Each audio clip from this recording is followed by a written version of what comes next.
байцгаана сонсогчдоо та бүхэндээ сонсож байгаа цаг үеийнхэн мэндийг хүргэе. 4 дахь өдөр болсноор манай час өдөр подкастын маань шинэхэн дугаар хуваархан дагуу та бүхэнд хүрэхэд бэлэн болсон байна. За өнөөдрийн дугаараар Дорсмаа гэх бүсгүй Минжийн тайгад 129 хоногийн турш амьдрах амьд гарахын төлөө тэмцсэн бодит түүхийг хүргэх гэж байна. За тэрээр хинтийн нурууны хөвч тайгад бараг цээжээрээ татсан цасан дунд өглөөнөөс орой хүртэл алхсан, усанд живсэн, бүтэн биеэрээ намагт хүртэл шигдээд зэрлэг араатандаа таарч явсаар хэрхэн амьд гарсан, өсөж өгөхгүй тулд огт нь өвттэй будаа хүртэл түүж ицсэн гэд бараг л хүний санаанд тогтомгүй мөртлөө амьд гарахын төлөөх тэмцлийн үнэн түүхтэй өнөөдөр бүгдээрээ танилцъя. Би өөрийн үзэл бодлоо оруулахгүйгээр шууд одоо нийтлэлийн дагуу гол дүрийн Дорсмаа бүсгүйн өөрийнх нь үгүйснээр яг өдрийн тэмдэглэл уншиж байгаа юм шиг ярьж өгөхөөр бэлдсэн байгаа. 2021 оны 3 дугаар сарын 8 Улаанбаатар хот Баянзүрх дүүргийн 23 дугаар хороо Улайстайн хуучин эцэс. Хаврын төвөрт хүн авч явна, түүсэн самбарныхаа 50%-ийг авна, хоол, тамхи, унааны зардлыг бид даана гэсэн зарын дагуу холбогдлоо. Би өмнө нь ах нартайгаа хамт нэг удаа самарт явж байсан учраас өөрийгөө туршлагатай гэж үнэлсэн минь тэрэлтэй.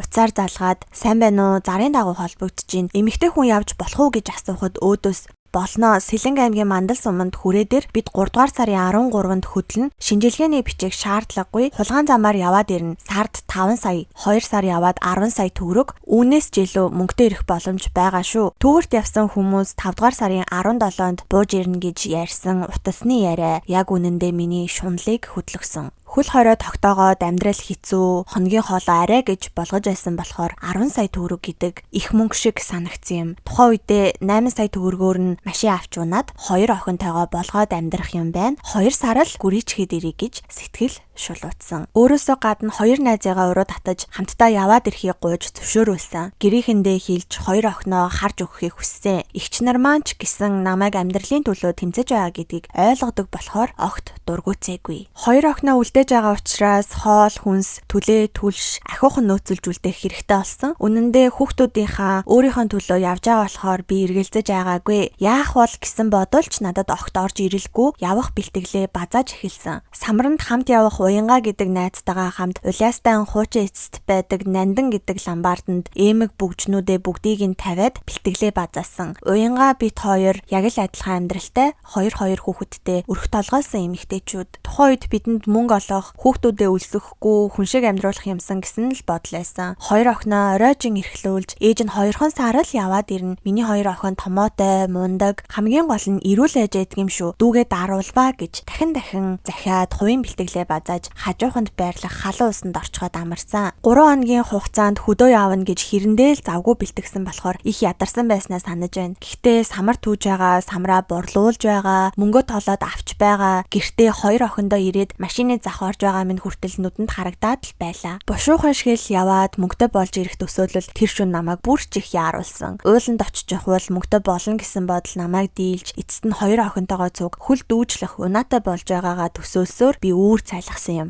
2 охиноо гидэс татглан мөр бүтэн явуулахын төлөөх сэтгэл намайг хөвч тайга руу эргэлзэх зөөлгүйгээр зүглүүлэх хүч болсон. 3 дугаар сарын 12 бид шүн дунд Улаанбаатар хотоос уцаар ярьсан хүний зааж өгсөн хулгайн замаар зүүн хараа руу явв. Бартаа ихтэй уулын замаар шүнжин явсан. Тухайн үед коронавирусын халдвар дэгдэж орон нутаг руу иргэдийг явуулахгүй байсан. Явуулсан ч заавал шинжилгээ өгсөн байх шаардлагатай байв. Тэгээд л хулгайн замаар явхаас өөр арга байгаагүй. Бид шүнжин давхсаар үүр хаяарч байхад зүүн хараад очлоо. Намайг яаруулсан, твдүүлсэн өнөөх бодол сэтгэл дотор яг л хിവэрэ. Гэхдээ 2 охиндоо баг зэрэг санаа зовж суулаа.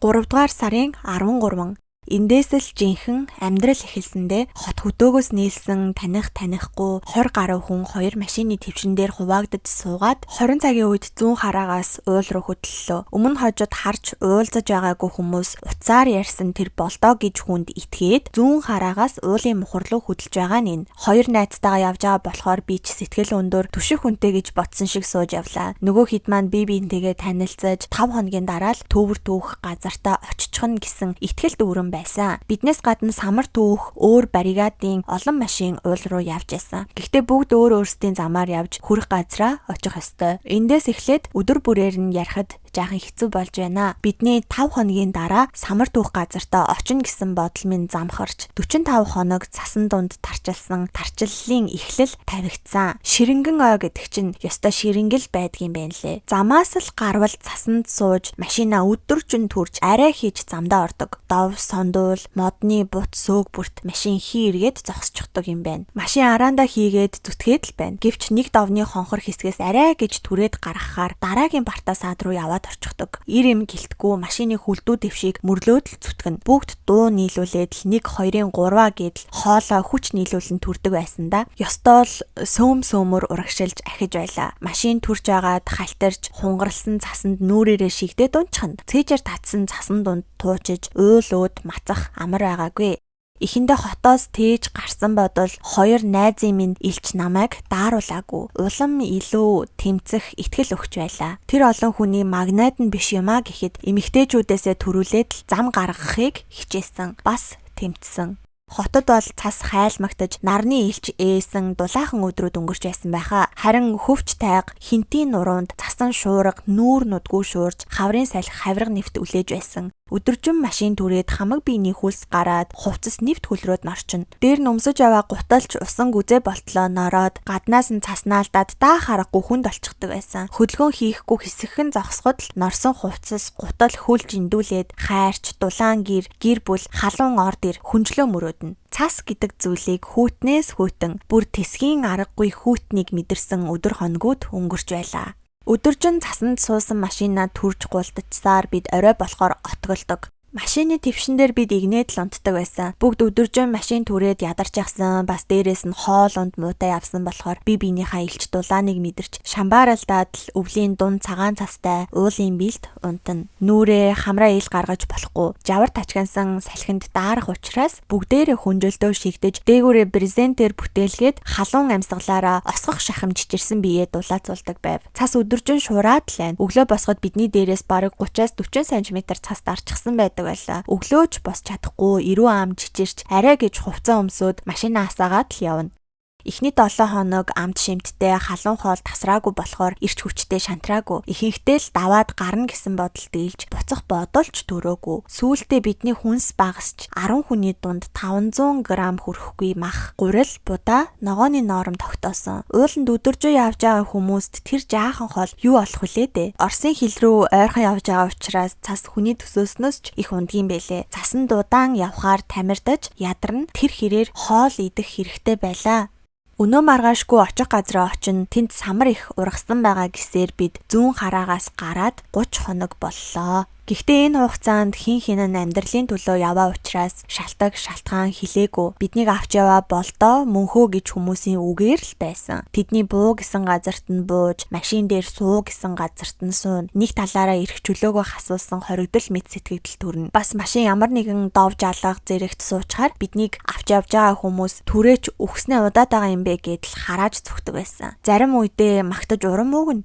Бид ийхүү алхам алхмаар сөмөр урагшилсаар уйлууд зүтгэсээр байгаад 200 гаруй километр замыг туулсан байв. Энэ хүртэл хугацааг машинаар гэхээс илүүтэй бид 2 хөлөөрөө л туулсандаа усанд орох, гар нүрээ угаахч боломж байхгүй. Тухтайхан суугаад би засчих болохгүй тийм л засан дунд ядарч, зүдэрч, өлсөж, даарч явахдаа самар байгаа газарт нь очиод их мөнгөтэй болно. Өөдөөсгөн 2 хүүхдээ хоосон хонуулахгүй дээ гэж бодож итгэж найдаж явсан. 4-р сарын 13.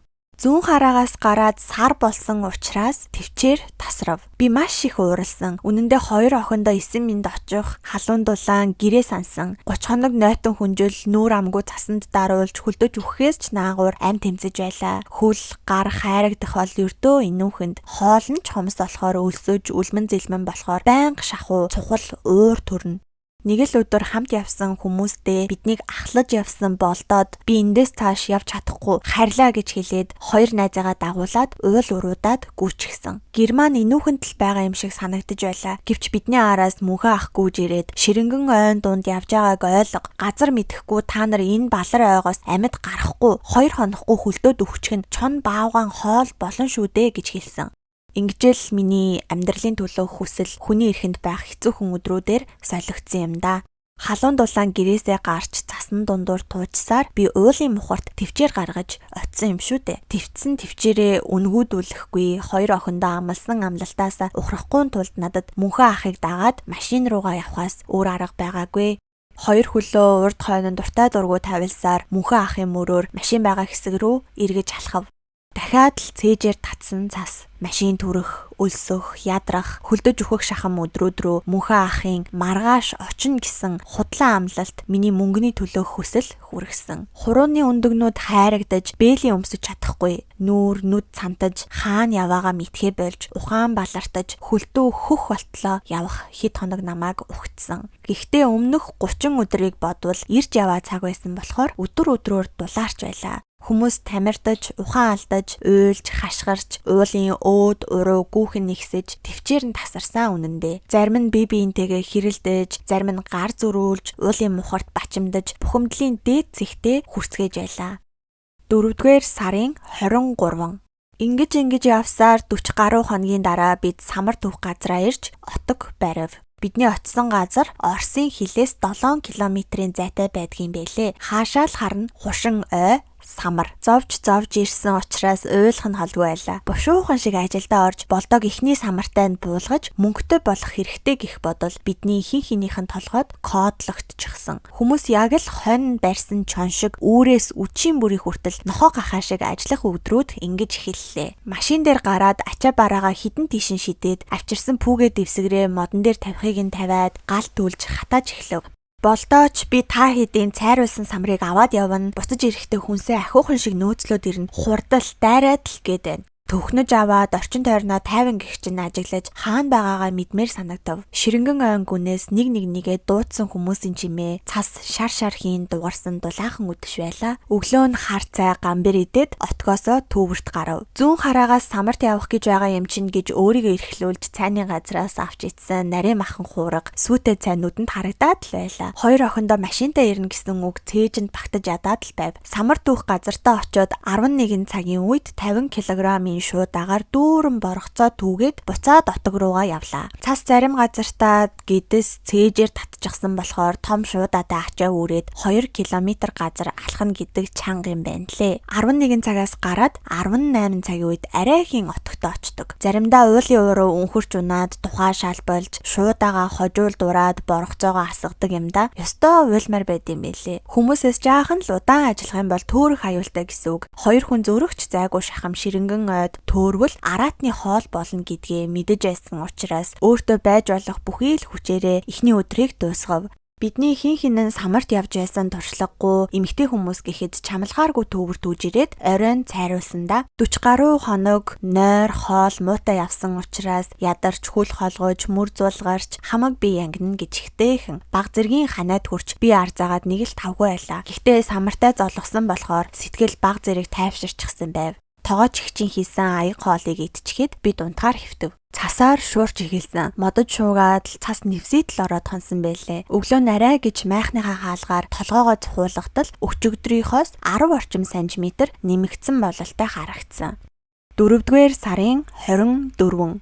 Хүнс шавхагдаж 10 хүний дунд 250 г мах баг зэргийн будаа өгч эхэллээ. Өмнөхөөсөө бүр нэг дахин багасчаар өлсөн гэж чихтэйхэн. Салхин дуруул хатаж хагараад ходоод хоол нэхээд мөн ч хэцүү ихэлсэ. Бид замдаа хамаг хүнсээ идчихэд оччихсан байлээ. Аргагүй шүү дээ. 2 сарын хүнс бэлдэж гарчгаад замдаа 40 хончхор чинь тэгээд л гурил хуурч идээд 2 гамбар аваад 2 найзтайгаа уул руугаа алхав. Өмнөх өдрийнхөөс ч их цас. Хүний авсан мөр ахгүй, модны хожуул цасанд дарагдчихсан. Хожууланд бүдэрч унаад эрүү ам битүү засанд булагдана. Өмд гутал хүртэл усан гүзээ. Хүүтэн салхи хавирга нэвт салхилна гэж ихтэйхэн. Гэхдээ самраа түүх ёстой. Өнөөдөр хүүтэн байна гарахгүй гэж хэлж болохгүй штэ. Ирчүүд 2 шуудаа боргоцоо үүрээд урд алхана. Би дараас нь нэгийг үүрээд битүү цагаан хөрөг эсвэл хөлс олсоор алхандаа арай гэж дүүргсэн шуудаага үрээд л дахиад отог байгаа зүгтээ алхана. 2 мөр маань улаан ялга, хурууны өндөг мэдрэхгүй, хацар чих хайрагдчихсан, нурууны арт талаас цан зохиод мөс олчихсон. Хөл алдаад яах ихийн зургүй үүрсэн шуудаатайгаа цасан дунд шигдэж унаад явахгүй. Намхан хүн чи яасан ч хэцүү байдгийн бтэ. Хүмүүсийн гизээр татаж байсан цаас миний цээжээр татаад ерөөсөө намайг явуулахгүй. Өөрөөр хэлэх юм бол миний хамгийн том дайсан бол засал юм шиг санагдаж явлаа тухайн үедээ. Харин гутал дотор маань дэлхийн 1-р дайнч үргэлжлээд байгаа мó мэдэхгүй. Отог руугаа дөхөөд ирэхээр галын цог дуграад хоол, порпор хийтэл буцалж авил үнэхээр сайхан. Уур савсуулаад халуун хүүтнийг нь мэдэхгүй хоолоо идэнэ. Түж ирсэн борохцоогоо цайруулад болдоодоо тушаана. Болдоо ногоон өнгийн ноорхоо дэвтэр дээрээ хүн тус бүрийн хэрн тэмдэглэж, жинлэж авсан самраа машин дээрээ ачдаг. Бид угаасаа мөнгөний төлөө яваа учраас жинлүүрээс хараагаас халгахгүй, хоёр нүдээ онилгож жинлүүрийн цаныг нь ханцуугаараа харчаад л самраа тушаадаг байсан. Миний бодож байсан барагцаанд хүрэхгүй байвал болдоог бас дотроо хардаад байгаа юм аа. Ингээд л бидний нэг өдөр өнгөрдөг байв. Өглөө нь босоод ирэхээр ус нь хүлдүү, гадаа галтай, гутал нойтон, хоол байхгүй. Хар цай, гамбир, заримдаа бүр будаатай хар цай хүлээж байдаг. Ийм янзаар бид 14 хонлоо цасч хайлж хангаа дэлхийн өнгө царай муутай болж эхэлж байлаа.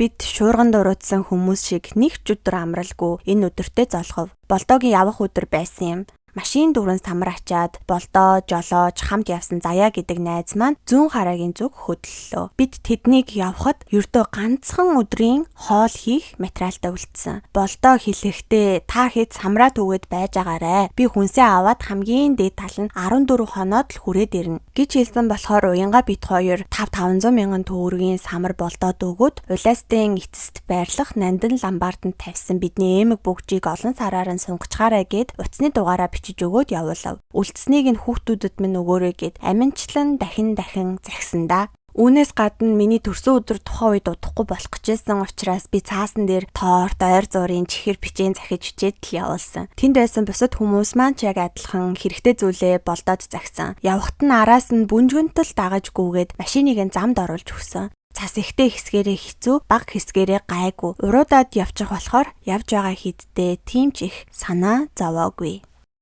5 дугаар сарын 25.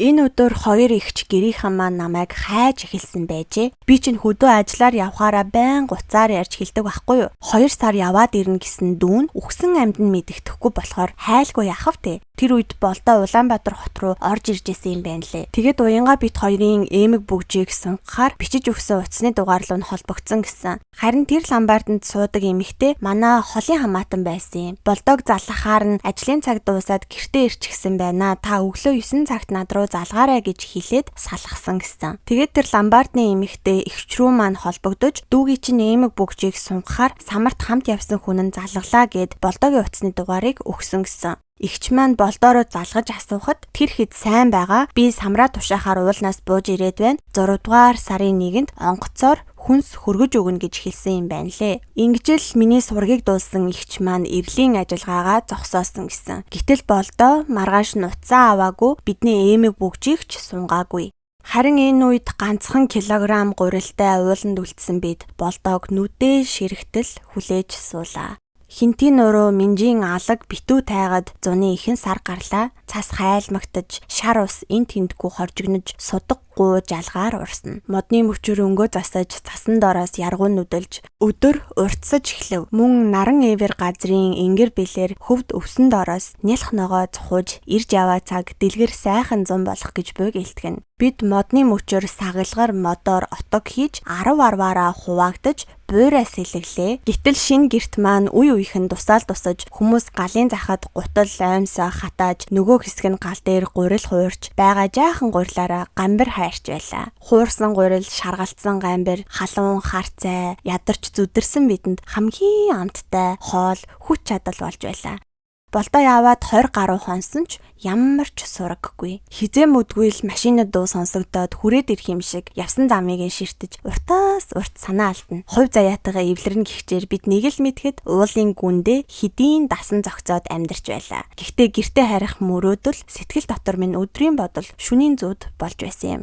5 дугаар сарын 31. Би он сараа зөрүүлээд байж магадгүй. Ойд удаан байхаар өдөр судраа мэдхээ байгаад нараар л цагаа баримжаалдаг болчихдг юм байна лээ. Бид увсаас ирсэн хүмүүсийн отог руу явлаа. Тэнд байгаа хүмүүс Улаанбаатар явах гэж байгаа тул 2-3 хүн багтах болов уу гэж гордлого тээсээр 10 гаруй километр алхлаа. Миний барагцаагаар Оросын хил бараг л давсан байх. Хүмүүсийн байгаа газарт очиж ачаа бараагийн зөөлцөж ажилд нь тусалсан. Хүний царай харж гурвуулаа ядаж хоёулаа машинд нь багтах болов уу гэж бид өдөржин харуулцсан. Тэр хүмүүс ч гэсэн багтах боломжоор нь аваад явна гэж сайхан сэтгэл гаргасан юм. Гэхдээ отогтой үлдсэн залуучууд үд дундын алдад бидний араас хар хурдаараа гүйж ирсэн. Манай отогт онгоц бүр бидний өдөржин шүнжин хүлээсэн болдоо ирсэн гин. Эрэхтээ 40 кг мах, 5 шуудаа гурил, будаа, чихэр боов авчирч өгөөд удахгүй ирж авнаа гэж хэлээд буцаад явж.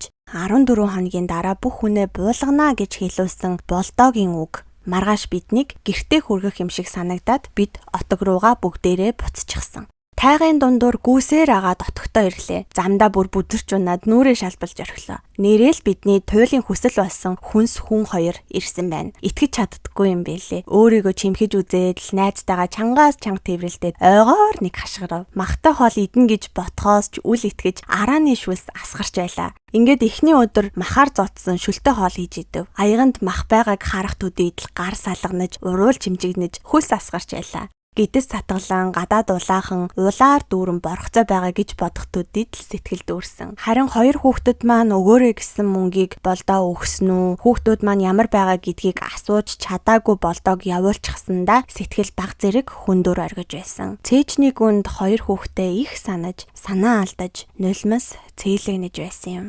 За тэгээд маргааш нь бид уралдах нь холгүй борхцоогоо түүхээр гарлаа. Борх одоодоо дүүртэл хоол идэж аваад борхцоогоо түлээ. Өглөөнөөс үдшийн бүрий болтол борхцоогоо түүн том борхцоог шуудаалж өдөржингүн нэг шуудааг дүүрэгчгээд л дараагийнхаа шуудаанд түүн. Анх нэг шуудаа борхцоог дааж ядаж үүрдэг байсан бол хоёр шуудааг амийг нь нийлүүлж зангидаж агаад мөрлөөд бүр гүйж болов. Ой мод ууландаа дасаж ажил гарт оржээ. Баян хангайн хайр хишиг барагдахгүй. Цасан доороос нойтон борхцоо олцоор л байлаа. Шуудаатай цайруулсан самраа жимбитл нурж минийх чинийхээр нь ялгаад л мөнхөө ахад тушааж байв. Тооцоогоо дотроо хийгээл охидтой амлсан машины мөнгнөөс хит дутхан болдоо гэртэл өдөрт хэдэн шуудаа цайруулахад хангалттай юм байна гэж өөрөө өөртөөгөө ярилцсаар зогсохгүй ажилласан. Бүр заримдаа түүгээд дуусахгүй борхцаатай газар олж байна гэж хүртэл зөөдөлдөг байлаа. Орой унтахаар борхцаа нүдэнд харагдаад л өглөөтэй уралдаад л босдог байв. Тэр уулын бил самар ихтэй байсан. Тэндээс их борхцаа тэгвэл их мөнгөтэй болно гэж төлөвлөөд л унтдаг. Шуудхан хэлэхэд би самарнд дулаарч байсан юм.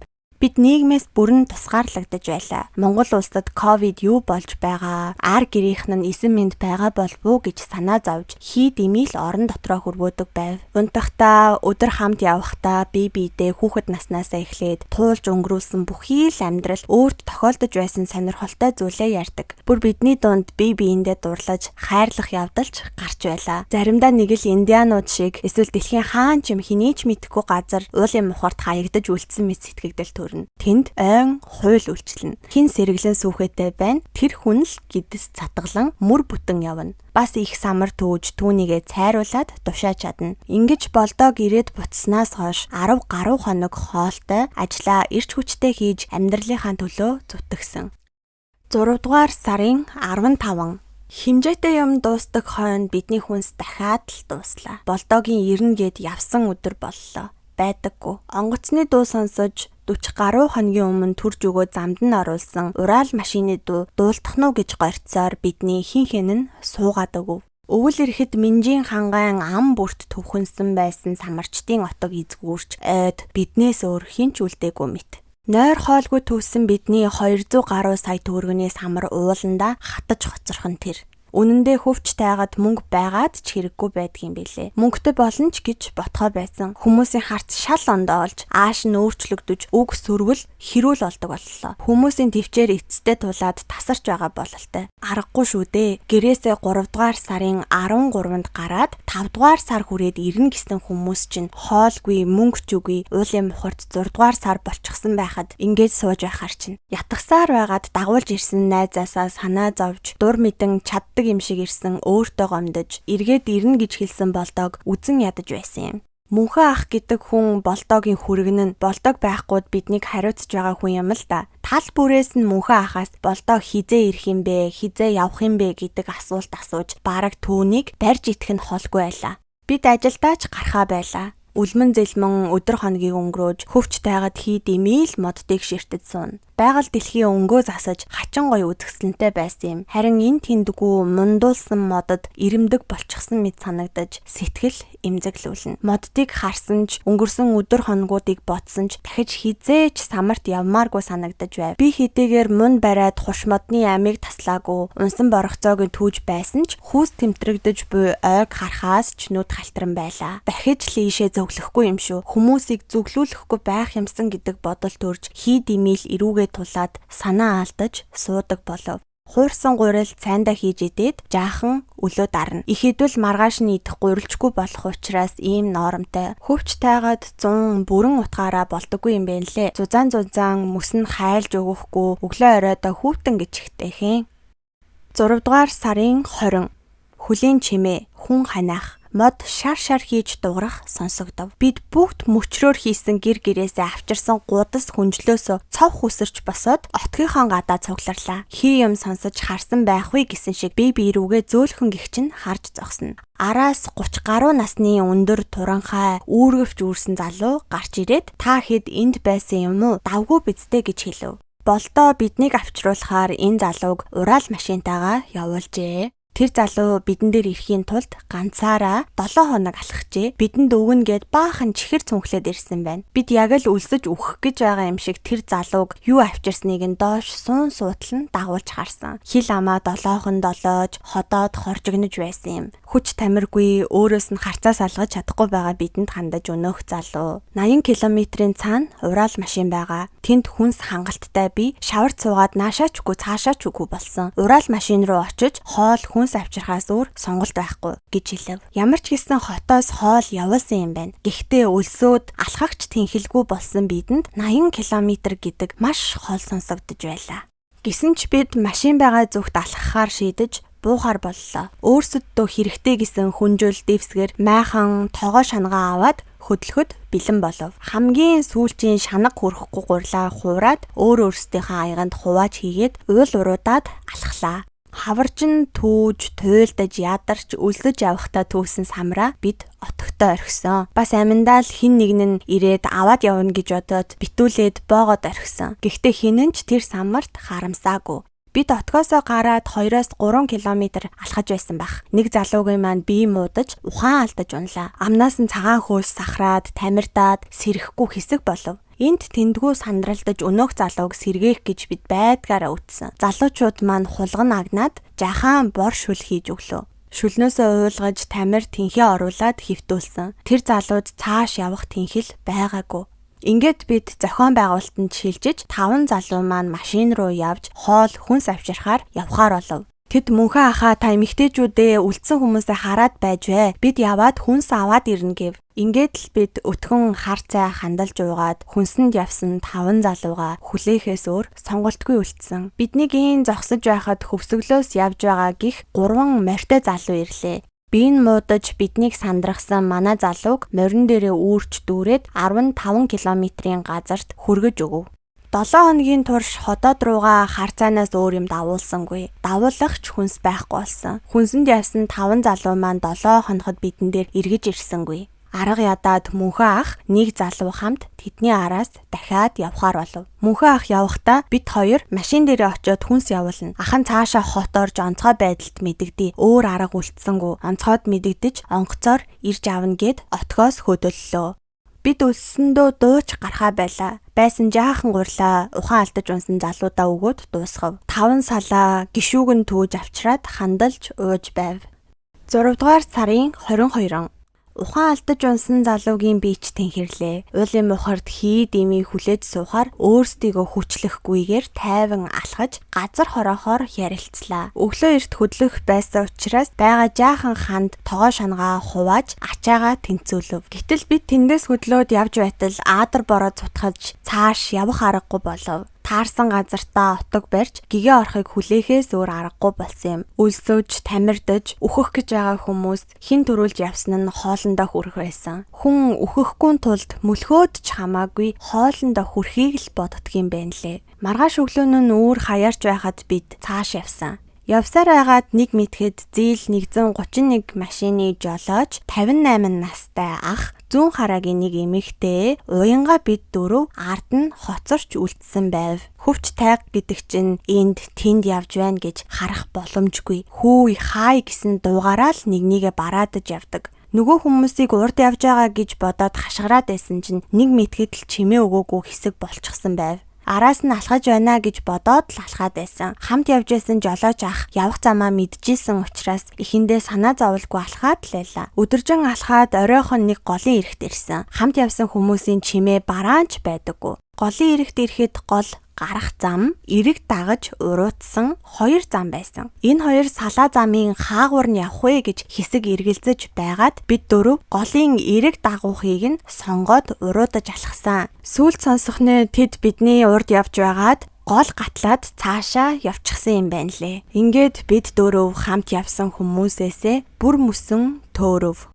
Хүмүүсийн ярьсныг хальт сонсоход Кука Рашан агуу Минжийн гол ороод даваагаар даваад ураал машин байгаа гэж ярьж байсан. Энэ маршрутын дагуу Кука Рашан хүрэх замыг жолооч ах замчлаад явж байгаа нь тэр. Битүү, намаг, шавар, хурдан явбал халтарч унаад хөл гараа гимтэх эрсдэлтэй. Зугуухан тайван алхсан бид даваан дээр очиж хононо гэж тооцоолж байсан юм. Даваа орохоос 2 км-ийн цаанаас бид хүнс авчирхаар явсан 5 залуугийнхаа мөрийг олсон. Тэд зам дагуу өмсөж явсан гадуур хувцас цамц усны саваа орхиж явсан байна лээ. Ашгүй дээ. Бид зөв замаар явж байна гэж уйлах нь хоолгүй тэдний явсан замаар алхаад л байлаа. Хэсэг явж байгаад тэдний хонсон бололтой газрыг олсон. Бата шар өнгөтэй цамцаа дэлгээд орхичихсан байв. Батагийн цамцны хажууд тэдний отгоос үүрээд гарсан майхан байхаар нь шүүрч аваад хідүүлээ энэ майханд хоноглож явна биднийг АЗВЛ гэд хөдөлсөн. Бид мөлхөх нь холгүй явсаар даваан дээр очиж буудаллаа. Бороо шавшаад гал асахгүй, хувцас нойтон, бэрх төгсөн. Ойр хаваасаа гишүүн түүгээд арай хийж буцалгаж уугаад хонсон.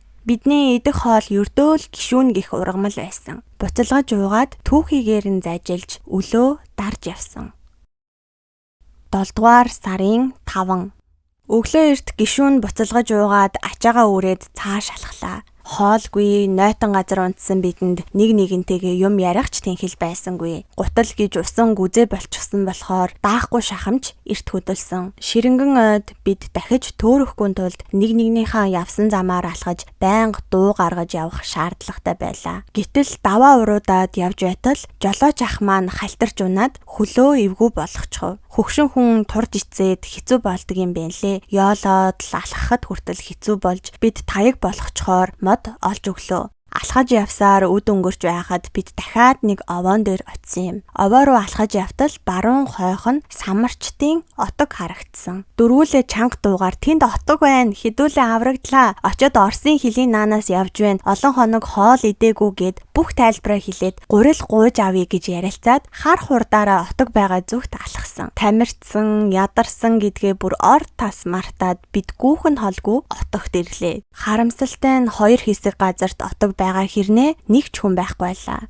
Бидэнтэй адилхан ядарч зүдэрсэн бололтой хамаг хүнжил гудас тогоо шангаа орхиод явчихсан байсан. Дөрвүүлээ өсөж үхэх гэж байгаа аратан амтэн шиг ийшээч нэг тийшээч нэг гүгээд л доороо тонгочоод л откоос нь улаан перц, дууссан кетчуп, цууны шилэл олсон. Хамаг эд зүйлийг нааш цааш шидээд л бараг л уйлсан. Гэтэл 58 настай ах маань хогон дээр төмөсний хайлс байна. Гэхдээ ялзарч муудаад өмхөрч гисэн байна гэж хэлв. Би ч баярлаад уянга миний найз ус аваа дээр ялзарчихсан муухай байна гэхгүй. Сайхан угаагаад чанаж идийгээд л бэлтгэл ажилд орсон. Ах гал түлээд бид төмөсний хайлсаа 2-3 удаа угааж төмөр тогоондоо хийлээ. Дээрээс нь улаан перц, кетчуп, цууныхаа шил савыг халуун усаар сайн зайлаад тогоор угаа усыг хийсэн. Сайн буцалгаж аваад яг тэнцүү 4 хуваагаад шүлөө уулаа. Яг л бидний хүсэж байсан их хоол өтгөн шүл шиг санагдаж билээ. Үнэхээр гоё цаадсан. Ходоод дүүрээл нүдэнд инээмсэглэл тодроод хөлд хүч ороод л эхэллээ. Ингэж олон хоногийн дараа гидсээд сатгаж авсан бид тэндээс хөдөллөө. Одоо нэг хэсэгтээ давгүй боллоо. Хідүүлээ гүрийгээд Кока Рашан орон шум гэж ярьж байсан. Хоол идчихсэн болохоор сэтгэл санаа өөдрөг гिचгтэйхэн дуу аялаад л байгалийн сайхныг мэдэрсэн шиг алхаад л байлаа. Шувуудын жиргээ, ойгоос сонсогдох янз янзын дуу аваа, түр жургасан хөвд, өнгөнгийн цэцгэс, ойн анхлан өнөр үнэхээр гоё байсан. Яг энэ чигээрээ алхасаар гэртээ харих жим шиг, охидтой очих жим шиг санагдаад хөлмөн зогсолтгүй яаж алхсан гэж санана. Сэтгэл дотроо охидтойгоо уулзаж байгаагаар гоё ажилд ороод дулаахан гэртээ байнга байгаагаар төсөөлж сэрүүн зүүдэлж байгаа юм шиг мэдрэмж төрж байлээ. Зөвхөн тэр өдөр Минжийн хангаа үнэхээр гайхамшигтай Диважингийн газар шиг санагдсан. Ингэж явсаар бид харуу бүрийтэй залгаж хонголсон юм. Зөв замаараа явж байгаад харанхууд төөрчихвээ гэж имээсэн хэрэг. Майхнаа барьж аваад хөнжлөөрөө хучаад л унтаад өгсөн. Шүн олгон гэртээ харж байна гэж зүудлэх ямар сайхан гэж санана. Харамсалтай нь өглөөс ирэхэд орой унтсан байрандаа байх л давчтуулаад байдаг юм байна лээ. 7 дугаар сарын 6. Шөндөө чиг унаад хонсон ч 2 хоног бороо ороогүй болохоор хувцас бараг хураайлаа. 5 салаа түүж явж байгаад шалбаагнаас дахиад нөгөө явсан 5 залуугийнхаа усны савыг олсон. Төөрсөн 3 дахь хоногтоо зөв явж байгаа гэдгээ мэдлээ. Ойд, шумуул, янз бүрийн хаздаг амтан зөндөө бий. Биендээгээр эн тэндгүй хазаад, майжаад, хамаг бие шархалчихсан. Өчигдөр идсэн төмөсний хальс шингэж гол харлаж эхэлсэн. Хоолоогоо чиглэж аваад ачаага тэнцүү хувааж өрөөд аршаан байгаа зүгт алхлаа. Явж байгаад ус ууж байгаа хандгаатай таарсан. 58 настай ах тулж явсан таягныхаа үзүүрт хутгаа барьж боогоод хандгаан байгаа зүгт сэмээрхэн мөлхлөө. Харин бид гурав торлогны ард нуугдаж хандгаан байгаа зүгээс харцаа салгаагүй. Үнэхээр сүрлэг сайхан амтан байлээ. Ах дөхөж очоод маш удаанаар дээшээ өндийхөд л год үсрээд алга болсон доо. Давхиж явааг нь харахад нүдний хараа гүцэхгүй сайхан амтан байлээ. Ингээд бид дөрвийн ан бүтлгүйтэж хангаан сүрлэг амтны явсан зүгт гарч буй тоосыг нь харж багтаад л үлдсэн. 7 дугаар сарын 7. Хөвч тайгаад ус байсан тулдаа л амьд гарч байлаа. Хаашаа ч алхсан горих булаг байгаа учраас усаар тасраагүй. Жаахан яваад л усаа нөөцөлж дээрээс нь өв сургамлаа хийн. Түүхийн усан дээрээ гүзээлцгэн ансны навч 5 салаа зэрлэг сонгон хэрчиж хийгээд зажлаад явхаар ямар нэгэн хоол идэж байгаа юм шиг санагддгийм байлээ. Ингэж явсаар бид 4 дахь өдрөө аршаан дээрээ очлоо. Яг дэлгүүрт зардаг Кока Рашан шиг амттай. Доороосоо ориглоод л ямар гоё гэж санана. Ууланд байхад мөнхөө ах хит их өлссөн үедээ аршаанаас ууж болдоггүй гэж хэлж байсан нь санаанд орсон. Тэгээд амсах төдий л өнгөрсөн. Гэхдээ Рашаны эргэн тойронд нэг л сонин эвгүй агаартай байсан. Нурууны араар хүүт дагаад шар ус босоод 2 хөл хөдөлж чадахгүй болоод байсан. Бид айсандаа аршаанаас жаахан уугаад тэндээс бушуухан шиг хөдөлсөн. Ягаад ч юм энэ тэндээс сонин дуу аваа гараад муухай орилж байгаа дуу сонсогдоод ч байгаа юм шиг нэг л эвгүй газар байсан. Бид дөрөв уралдах нь холгүй алхасаар аршаан агуу хоёрын голд очиж хоноглохоор болов. 7 дугаар сарын 8. Бид өглөө босоод агуу байгаа гэж бодсон зүг рүүгээ алхлаа. Гишүүн дангаар нэдээд усуугаад яваад байсан чинь завж уруул битүү шарах болж амаа ангааж чадхаа байгаад хүсснээрээ ч усууж чадхаа байсан. Хөлийн хуруунууд шагаа маань холгогдож мөн л яр шархандаа баригдаад жаахан амрах төдийд л пимбиж хавтчихад өвчин нь улам бүр янгинаад зогсолтгүй алхах юм бол өвчин нь намдаж байгаа юм шиг санагдаж байлаа. Уулын билээр шавар ихтэй замаар явж байгаад манай найз ухаан алдаад унчихсан. Аргагүй байлгүй дээ, өлөн хоосон явхаар эмэгтэй хүн чинь тамирын тасархан тодорхой. Бид тэндээ хоноглох гэж байгаад маргалтаж аргагүй ирэхэнд цаашаа явхаар болсон. Хин хинийхэн зөв байсан л та. Өлсөж зовж байгаа хүмүүс нэг өдрийн ч гэсэн өмнө хүний бараа харахыг хүссэн байлгүй. Тэгээд арга ядаад би үүрч явсан хүнжлөө хаяад найзыгаа түшээд цааш явхаар боллоо. Найз уянгаагаа түшиж явахдаа хүний сайхан охин үрийг самарт явъя гэж ятгасаар байгаад авч явсандаа үнэхээр харамсаж ингээд өгчихвэл яана 2 хүүхэдт нь юу гэж хэлнэ гэж би их бодсон. Ямар ч гэсэн найзыгаа амьд мэндэл хүний бараа харуулад замын машинд суулгаад ч хамаагүй хот явуулнаа гэж бодож байлаа. Бид агуу руу биш эсрэг зүг рүү гараад явчихсан юм байлээ. За ингээд л бид 4-7 хоног агуу олох замыг хайж төөрч эхэлсэн. Нэг явсан замаараа 3-4 удаа тойрч алхсан. Ядартлаа алхаад оройн нь өглөө гарсан газартаа эргээд ирэхээр үнэхээр хэцүү байдгийм байлээ. Шантарч уйлсан, гэртээ хармаар байна гэж ойгоор нэг орилсан. Гэхдээ нэгээ айлгахгүй, санааг нь зовоохгүй гэсэндээ хэрэндээ л твцэндээ. Хүн ер нь их өлсөд байхаар сүулдэ өлсгөө болчихдог юм байна лээ. Хоол идэж гих бодол алга болж зүгээр л хэвтээд өгмөр санагдаж 2 хөл сөхөрч унаад байсан. Би хамгийн урд талд нь гараад хэсэг алхаж байтал могоотой таарлаа. Алхаж яваад доошоогоо хартал яг миний хөлний урд ногоон ирээн зангидсан гарын хэмжээтэй бүдүү могоо мушигралдаад явж байсан. Араас нөгөө 3 алхаж ирээд тал тийшээгээ харайлдаад харин 58 настай ах эргэж хараад наад могоогоо алчхаач гэж уруулаад олов. Хамт явсан ахын наад могоогоо алчхаач гэх үг намайг наашаач үгүй, цаашаач үгүй хэсэг уяв. Махны бараа хараагүй удаж байгаа болохоор яах вэ гэж хэсэг эргэлдэж зогссон. Тэрхэн зуурт төөрхөөс өмнө итсэн хулганы махтай халбах шүл бодогдож арааны шүлс асгарч байлаа. Зөөлхөн амттай өвтгөн бор шүл байсан санагдана. Ухаан алдаж унсан залууг тэнхрүүлэхийн тулд хулган агнаад хийсэн шүлнөөс нь бид хэд ганц халбахыг амссан юм. Тэрэл бодогдоод нүдэнд харагдаад байлаа. Гэхдээ би чинь 2-2 нялх үртэй хүн шүү дээ. Гэх бодол миний өлсөж байгааг минь дийлсэн. Үнэхээр өлсөж үхэх гэж байсан ч лусын амтан хороох зүрх надад байгаагүй. Би энэ ойд ингээд үхэх байсан ч миний 2 хүүхдэд үүлийн өрн үлдэхвэ гэж үнэндээ айсан юм а. Тэрүүхэн үедээ өлсгөөс үхэхээс айгаагүй хэрнээ 2 үрдээ санаа зовсон учраас урагшаа чигээрээ алхахаар шийдсэн. Тэгээд ахад алмаар байвал та өөрөө алаарай, би чадахгүй юм байна гэж хэлсэн. 5-10хан алхаад эргээд харахад өнөөх цагиргалсан могоо байрандаа байгаагүй. Нэг бодлын биднийг бурхан ивээсэн байх. Ингээд л бид могоо идэхэргүй болж цаашаага өлсөөд алхсан.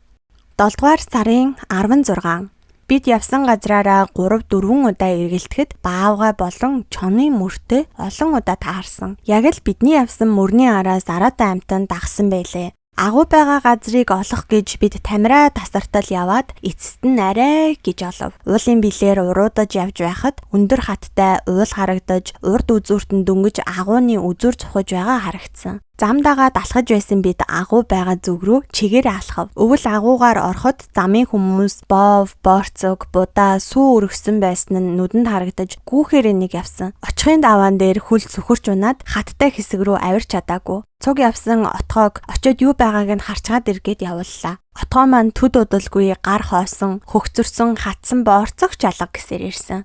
Ингээд бид орхисон зам руугаа эргэж очиод чигээрээ урагшаа алхав. Агуугаас цаашаа машин хүрэх замыг бид төвөггүй мэдэх учраас алхаад л байлаа. Орой болтол алхсан. Ингэж явсаар нэг горхины хажууд буудаллаа. Майхнаа барьж аваад дөрвүүлээ түүхийг шүүн зажилж байгаад унтахаар хөвцөн. Харин шүн янз бүрийн дуу гарч, майхан тойроод хөлийн чимээ сонсогдож эхлэв. Майхны гадуур амтан яваад байгаа бололтой сонин дуу гарч хаалга хэсгийг үнэрлээд байв. Гэхдээ хин нь хөдлөөгүй, нэг нэгэндээ мэддэггүй. Хэрвээ айсандаа хашгирах юм бол араатан амтны хоол болох учраас шүнжин хүнжил дотроосоо толгоогоо гаргаагүй. Ингээд өглөө үүр хаяарч байхад майхнаасаа толгоогоо цухуулгаж гадна хэсгийг харахад хідэн буг ус ууж байсан. Майхнаас хүн гараад ирэх төдийд л тэд ийш тийшээгээ захилж одно лээ.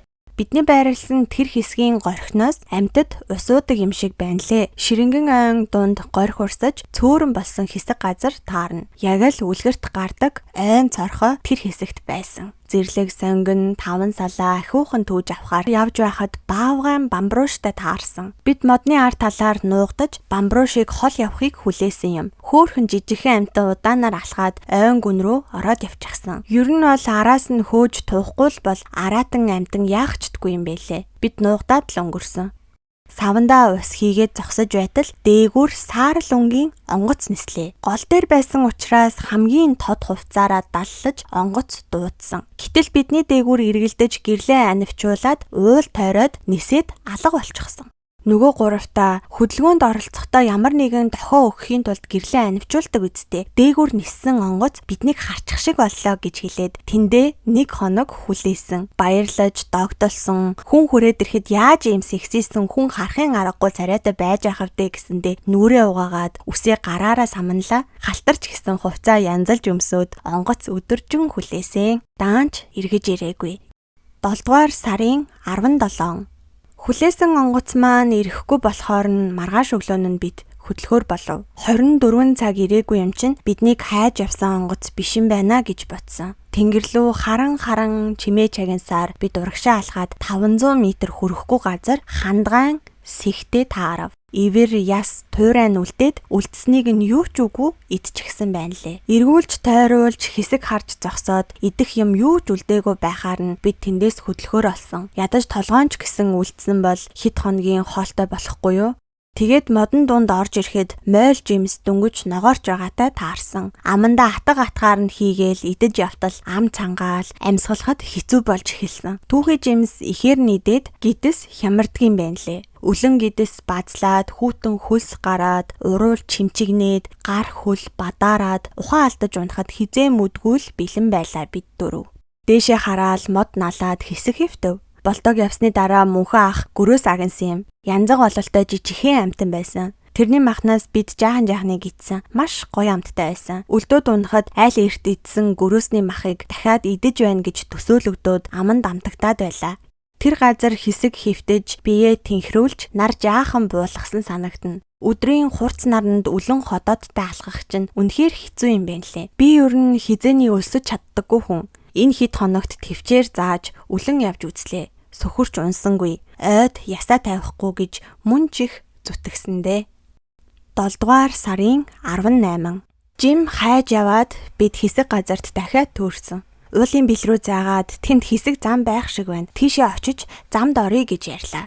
Гэтэл тэр зам руу хүрэхийн тулд өргөн нь 1 м орчим намгаар гарах хэрэгтэй болов. Намаг юм чин мод тавьж байгаад үсэрч гарна гэж тооцооллоо. Гэтэл отгоо нарийнхан хэсгээр нь үсэрч гарах гэж байгаад дунд хэсэгт нь унсан. Юугүй шигдээд улам доошоо яваад идэх юм байна лээ. Бид гурав отгоогоо гаргаж авах гэсээрээтэл шавар 2 сууганд нь тулсан. Отгоогийн толгоон цухуугаад намайг авраач гэд уйлаад л байсан. Би арай гэж цаа талд нь гараад бургаснаас барьж надаас уянгаа зурч байгаад отгоог татаж гаргасан. Хамт яваа нэг маань голынхоо дуугаар намайг авраач дээ гэд орилоод нүдэн дээр шавар чигдээд байхыг харах ямар хэцүү байсан гэж санана. Ингээд нэг алчглаа л гэж бодсондоо нус нулимстайгаа холилдсон бид арай гэж шавраас гараад нөгөө зам гисэн хэсэгтээ ирсэн чинь буруу байсан. Дахиад буцаад ирсэн намгаараа гарах хэрэгтэй боллоо. Айдас төгшүүрийн байдалтай бид дөрөв нэг газар хэсэг сууж байгаад намгаар гарсан. Намаг дээгүүр ахиухан мод тавьж байгаад бид гурав эхлээд гарлаа. Хурдан гүүгээд гарахгүй бол мод нь доошоогоо шийгдээд аимшигтай байсан. Хамгийн сүүлд төмрөө ах гарах гэж байгаад унчглаа. Шавар бүсэлхий хэсэгт нь тулаад байхад бид гурав ахыг гуд татаад л гаргасан. Бөөн баяр тэрүүхэн тэндээ айцаад авчихсан мэдрэмж төрж амьд мэд байгаадаа бид дөрөв баярлаж тэврэлдээд орилолдож уйлсан.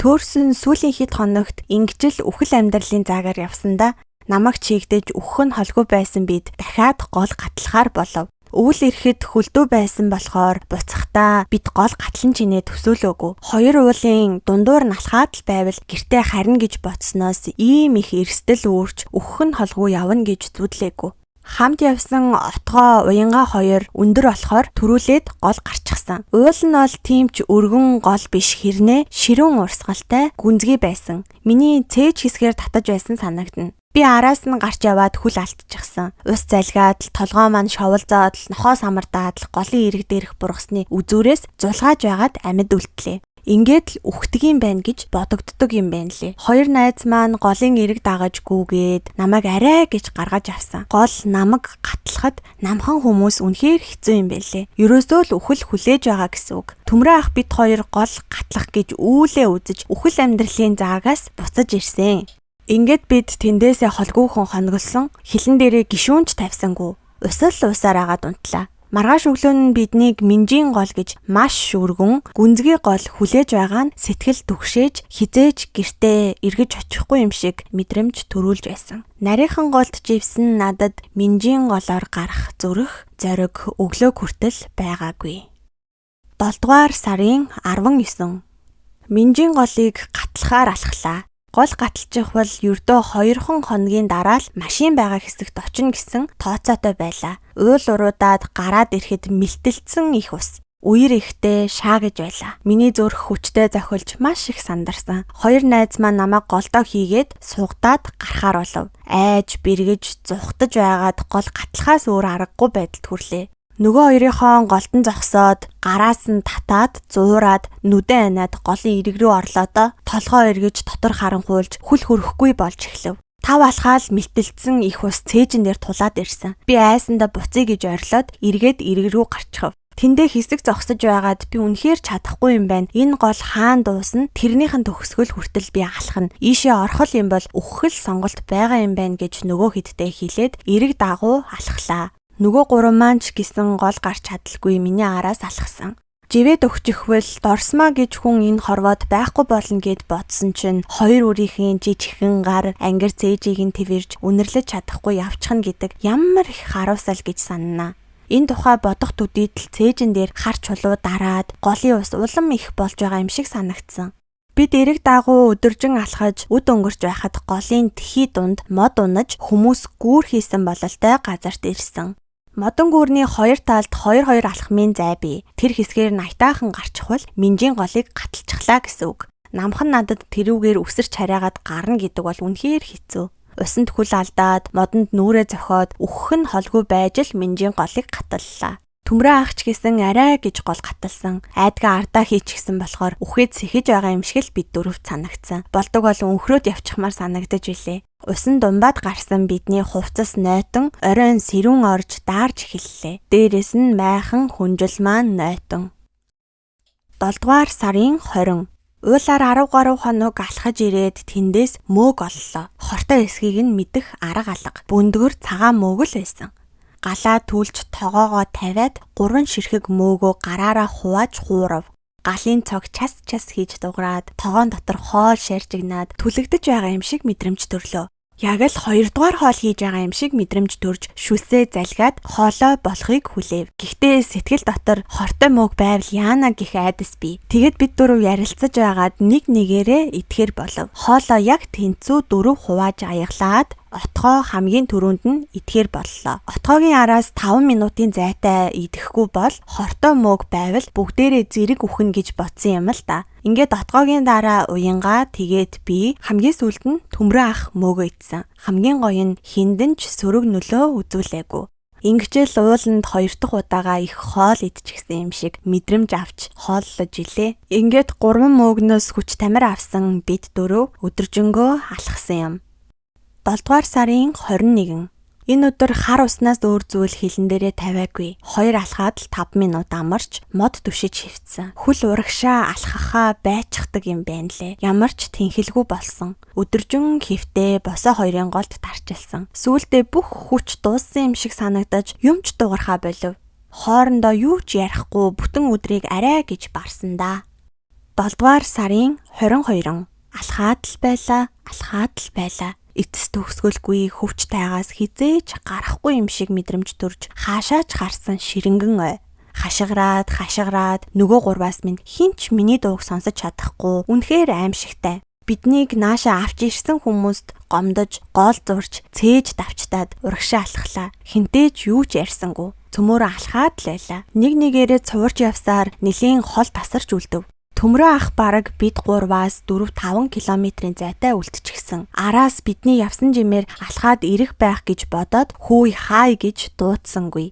Хаана очиж унана тэр хүртлээ явхаар шийдчихсэн. Гэтэл майхан харагдав. Бид 3 майхан хармагцаа хар хурдаараа гүйж очоод хогийг нь төрүүлж ухав. Газарт цагаан будаа асгаж дээгүүр нь үт яралцсан. Будаатай нь, шороотой нь, өттэй нь хуу хамаад бид 3 амаа олохгүй идлээ. Яг л махчин амтан шиг амруугаа чихэж өтийг нь хүртэл нэгд нэгэнгүй ицсэн. Арвал заад ламан дотор хөдлөөд байгаа нь мэдэгдэж байсан ч тоогоогүй. Бараг л будаатай хуурга идэж байгаа юм шиг санагдсан. Ингээд тэр хэсгийн будаа өвтийг нь түүж идээд хажуу тал руу нь харахад ялзарсан төмөс луувангийн хайлс харагдав. Бүгдээрингийн түүж аваад түрүүний эзэн шигээ буцалгана гэж ботсон. Газраар мөлхөж төмөсний хайлсаа түүгээд дээшээ бослоо. Баг зэрэг тэнхэл орсон санагдаж байна. Тэр хэсгийг лавшруулад ухтал модны ёроолд цаасан хайрцаг 5 литрийн 9 тос будаа сахар харагдлаа. Нөгөө хоёртой хүүе энд юу байгаа юм бэ гэж хэлээд бид гурав гүүгээд очсон. Сахараар хийсэн чихэр, шуудааны тал, гурил, давс, амтлагч хайрцаг дотор байлаа. Харин хамгийн ёроолд нь ногоон өнгийн жижигхэн тэмдэглэлийн дэвтэр байв. Отгоо тэр дэвтрийг харангуутаа энэ манай тогооч ихчих байна штэ гэд хашгирсан. Бид гурав дэвтрийг нь уурхан холгүй эргүүлж байтал дотроос нь нэг бичиг олов. Бид төрүүлээд даваа руу явлаа. Та хэдийг хүлээгээд ирэхгүй байна. Энэ хүнснүүдийг идээд тэнхэрч аваад 1 хоног сайхан амраад ардаас очоорой. Даваад чигээрээ 2 км алхаад бидэн дээр очино. Бид машинтайгаа хүлээж байна. Эндээс 3 цаг алхана. Бид ирээн даавуугаар тэмдэг тавиад явсан гэж бичсэн захиа оллоо. Бидний очисон энэ отог ураал машин байсан хэсэг ажээ. Тэгээд нөгөө хоёртоо өнөөдөр хідүүлээ хоолтой дулаахан газар хонно гэж хэлээд уянгаа отгоо хоёрыгоо усанд явуулаад галаа түлээд зэгсэн. Надад ердөө ганцхан ширхэг шүдэнзний зурвал үлдчихсэн байсан. Бага бүх гурилаараа гамбир хийж авна гэж тооцоолсон байсан. Бас төмсний хальсаа угаагаад будаатай хуурга хийх гэж байсан юм. Ингээд энэ бүгдийг хийх гээд гал руу дөнгөж тонгооход онгоц дуу гарч эхэлсэн. Уянгаа цаанаас ч онгоц дуугараад байна гэж хэлэхээр нь итгэж чадахгүй байлаа. Аршаан руу явж байгаа аялал жуулчлалын онгоц байлгүй дээ гэж өөрсдийгөө тайтгаруулж биднийг авахаар ирж байгаа гэж юроосо бодоогүй. Гэтэл уулын хошуу ороогоод нэг онгоц гараад ирсэн. Бидний дээгүүр эргэлдээд шар алаг хувцастай хүн бүр гараараа даллаж эхэлсэн. Үнэхээр итгэж чаддаггүй юм байлээ. Зүрх маань түг зохилоод сандарч эхэлсэн. Гэтэл бидний дээгүүр нисэж байгаад нөгөө онгоц буцаад явчихсан. Амаа хамхиж чадахгүй хашгирч ойрлоод араас нь хараад зогсож байтал онгоц буцаж ирээд газардсан. Онгоц газардаа дотроос нь нэг хүн бууж ирээд та дөрөв чинь хайччдаг юм бэ гэд орилохоор нь л биднийг авахаар иржээ гэж итгэж эхэлсэн. Газар сүхэрч унаад тэнгэрээс харж байгаа ижи аавда 2 охиндоо залбирч ингээд аврагдлаа гэд уйлж гарсан. Тэгээд ухаан алдаад унчихсан байна лээ. Нэг мэтгэд л Улаанбаатарт ирчихсэн байсан да. 2 цагийн өмнө хөвчтэйгад байсан бид Улаанбаатарт ирчихсэн 2 охиноо халуун ингэртэй тэрврээ зогсож байна гэдэг зүүд шиг санагдсан. Үхээд сэгсэн мэд санагдаж нулимс асгараад л байсан. 129 хоног Минжин хангад амьдрах амьд гарахын төлөө тэмцэлцээр эцэст нь би гэртээ ирлээ. Цүнхээ үрээд гэрийнхаа зүг алхаж байхдаа хар дарсан зүүчиг өдрүүдийг хөвч тайгаад өнгөрүүлж 2 охиндоо амьдал ирэх юмсан гэсэн хүсэл, тэмцэл, 2 эгчийн минь дүүгээ гэх сэтгэл, монголчуудын халуун сэтгэл биднийг амьд авчирлаа да гэж бодож байсан.